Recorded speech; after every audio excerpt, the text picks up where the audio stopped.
ఓం అస్మద్గురుభ్యో నమ. ఆండాల్ దివ్య తిరువడిగడే శరణం.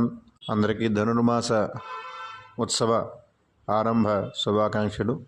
స్వామివారిని శ్రీకృష్ణ పరమాత్మను సేవించి తాను వ్రతాన్ని ఆచరిస్తూ మనందరి చేత కూడా ఆచరింపజేసి ముక్తిని పొందేటువంటి మార్గాన్ని చూపించినటువంటి ఆండాళ్ అమ్మవారు ధనుర్మాస ప్రయుక్తముగా తాను ఒక గోపిక వలె భావన చేసుకుంటూ తన చుట్టూ ఉన్నటువంటి బాలికలను కూడా గోపస్త్రీలుగా భావన చేస్తూ వారందరినీ కూడా ఈరోజు వ్రతార్థమై స్వామివారిని చేరుకునేటువంటి విధానముగా అందరం కూడా మార్గశీర్ష మాసాన్ని కీర్తిస్తూ భగవంతుడిని చేరుకోవాలనుకునేటువంటి జ్ఞానం ఎప్పుడైతే కలుగుతుందో అదే మనకి పగలుగాను, భగవంతుడిని చేరుకోవాలంటే జ్ఞానం కలగనంత సుకారము కూడా మనకి రాత్రి అనేటువంటి విధానంగా తెలియజేస్తూ ఆ గోదా గోపిక తన తోటి వారితో అందరితో కూడా స్వామివారిని సేవించుకునేటువంటి రీతిగా స్నానార్థమై వెళ్ళేటువంటి రీతిగా అందరినీ కూడా ఆహ్వానం చేస్తోంది. అందరూ కూడా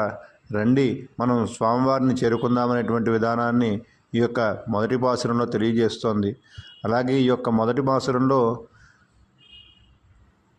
మాసాన మార్గశీర్షోహం, భగవంతుణ్ణి చేరుకోవటానికి ఉన్నటువంటి మార్గాలలో అన్నింటిలో కూడా తలమానికమైనటువంటి మార్గశీర్ష మాసం అనేటువంటి విధానాన్ని గుర్తు చేస్తూ ఆ మార్గశీర్ష మాసాన్ని కూడా కీర్తిస్తూ గోదాదేవి ఈ పాసురంలో స్వామివారిని చేరుకునేటువంటి విధానాన్ని తెలియజేస్తోంది.